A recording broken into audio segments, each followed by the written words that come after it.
Kalau belum pernah ketemu hewan-hewan aneh ini,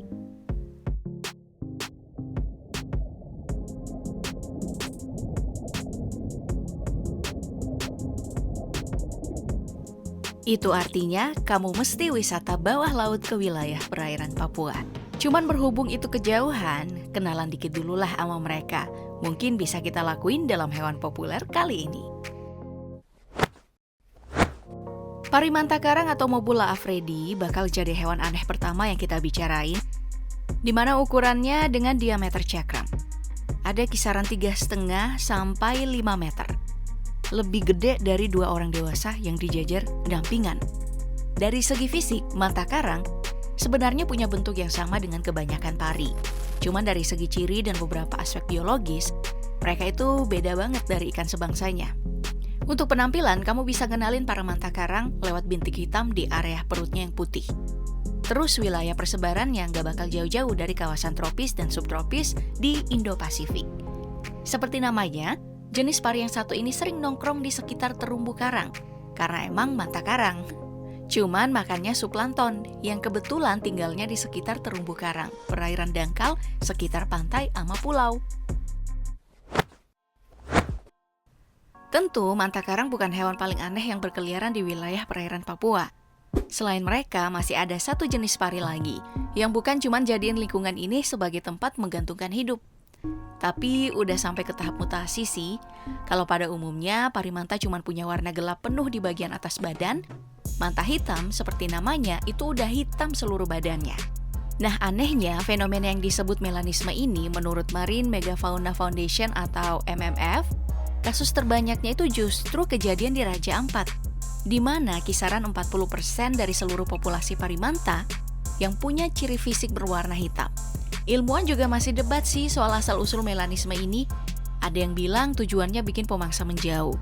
Tapi nggak dikit juga sih yang yakin kalau fenomena ini paling banyak kejadian karena evolusi acak.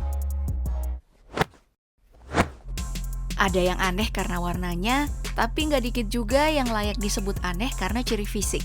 Kura-kura hidung babi adalah salah satunya. Yap, penampakan fisik hewan yang satu ini emang beneran akurat sesuai namanya. Hidung mereka beneran kayak babi, tapi dengan posisi yang lebih maju karena bentuk tengkoraknya. Keanehan hewan yang satu ini bukan cuma satu. Kaki mereka bukannya kayak kura-kura, malah punya bentuk sirip mirip sama penyu. Terus tempat tinggalnya malah lebih banyak di air tawar. Jarang banget kura-kura yang satu ini kedapatan berenang sampai laut. Paling jauh cuma di air payau. Itu belum ngalahin spesies unik yang bakal kita bahas berikutnya sih. Hewan yang beberapa bulan belakangan ini bikin gempar para ilmuwan. Karena penampakan terakhir dari makhluk yang satu ini adalah tahun 1997 di Australia. Itu pun udah jenazah. Makanya para kelautan langsung bergairah. Pas tahu kalau penampakannya dalam keadaan hidup, berhasil diabadikan seorang penyelam di wilayah perairan Papua. Yep, kayak yang kamu lihat, spesies dalam obrolan kita adalah seekor ubur-ubur. Bentuk badannya seperti bola sepak, dengan motif gelembung gak biasa dan organ di dalamnya itu warna merah. Menurut ilmuwan, ini adalah spesies Chirodactylus maculatus atau sering disebut ubur-ubur kotak. Mereka bukan jenis hewan yang berbahaya sih kayak kebanyakan sebangsanya. Cuman gitu, spesies langka yang satu ini jarang banget munculin diri. Makanya tempat tinggal Doski susah untuk dilacak dan bikin para ilmuwan kewalahan kalau mau bikin riset soal mereka. Ini jelas beda banget sama spesies selanjutnya, kerang disco, atau secara ilmiah disebut Ctenoides ales. Kadang mereka juga sering disebut kerang listrik. Semua nama sebutan itu masuk akal kok. Soalnya hewan yang satu ini memang bisa mancarin cahaya yang bentuknya kayak pantulan bola disco. Makanya banyak yang ngira kalau mereka juga bisa ngeluarin listrik. Padahal sih enggak. Cahaya dari kerang yang satu ini sama sekali nggak ada hubungannya dengan listrik. Badan mereka juga nggak ngeluarin zat bercahaya yang disebut bioluminesensi. Jauh dari semua dugaan barusan. Peneliti bernama Lindsay Doherty yang udah riset panjang soal hewan ini di Papua sejak 2013, punya pendapat kalau cahaya yang dikeluarin sama kerang disco justru asalnya dari sinaran di sekitarnya. Dan bentuknya yang kedap-kedip karena mereka punya jaringan kulit dengan tingkat refleksi tinggi di sekitar mantel. Yang gerakannya cepet banget, jadi tiap beberapa detik pantulannya bakal keganti terus.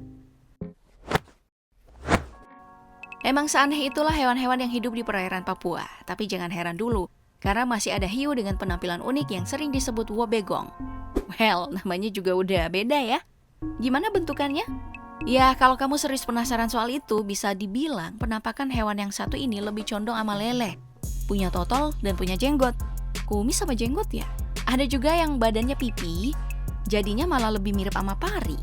Cuman terlepas dari urusan penampilan, ikan yang satu ini sebenarnya nggak bisa dibilang bahaya. Ya, walaupun sering dilaporin nyerang penyelam pas dideketin, itu nggak lebih dari perilaku defensif sih. Kalau terbiasa mah hiu yang satu ini friendly banget.